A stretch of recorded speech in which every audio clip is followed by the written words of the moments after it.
Vladimir Munk will be 95 years old next month, and he's lived quite the life. He's a retired SUNY Plattsburgh professor, and he married the love of his life, Kitty. Together, they had 2 children.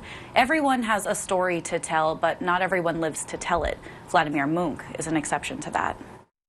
March 1939. The Nazis march into Czechoslovakia. Vladimir Munk is a 15-year-old Jewish boy living with his parents in a small city east of Prague. 3 years later, Nazis take him and his parents to Tesarin, a concentration camp and Jewish ghetto. Tesarin was a town for 5,000 people, and there was 30,000 people there.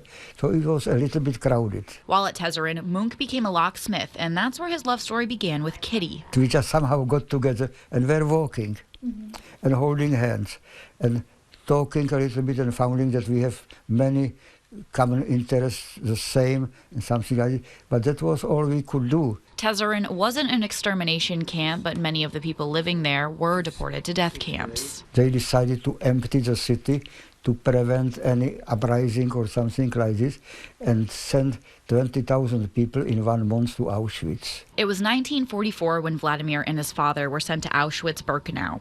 His mother would soon follow. My father was sent to one side, I to the other. The side that my father was sent to was gassed immediately. At the time, Vladimir didn't know where his father was going. He started asking other inmates that had been there longer than him in an attempt to find his family. You see the smoke from the big chimney? That's where he went to. So in Auschwitz you didn't die, you just went up the chimney. The air smells like burning meat, and they were big dark flecks floating, sometimes falling on you.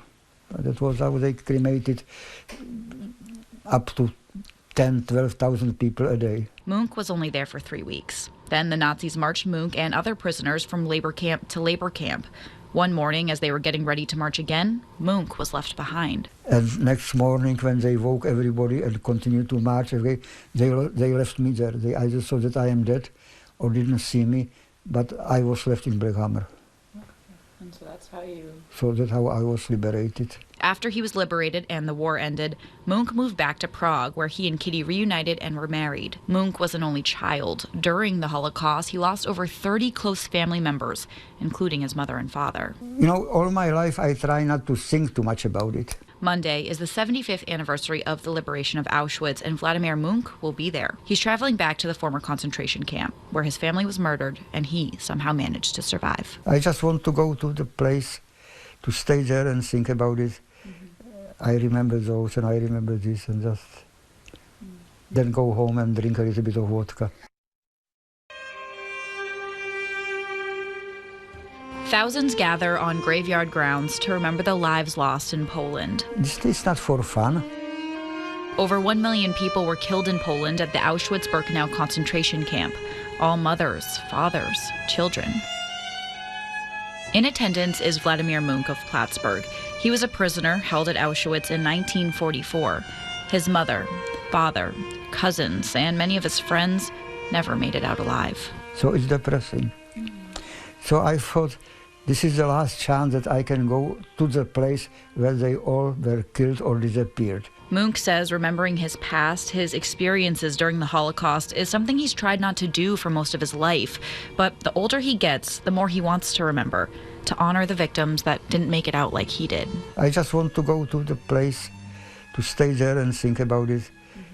I remember those and I remember this. At the ceremony for the 75th anniversary of the liberation of Auschwitz were many survivors like Munk and world leaders, including Governor Andrew Cuomo, who was the only elected official from the U.S. to attend. Bridging our present to the dark past to ensure a brighter future. While there, the governor toured the former concentration camp, and he left rocks on the ground for any visitor to see that New York remembers the victims and the tragedy. We are so sorry for what you went through and what you endured, and the pain that you had to feel is unimaginable. Vladimir says all these years later, he remembers he would tell himself he needed to fight in order to survive. When you do not fight, you lose. When you fight, you may lose, but sometimes you may win.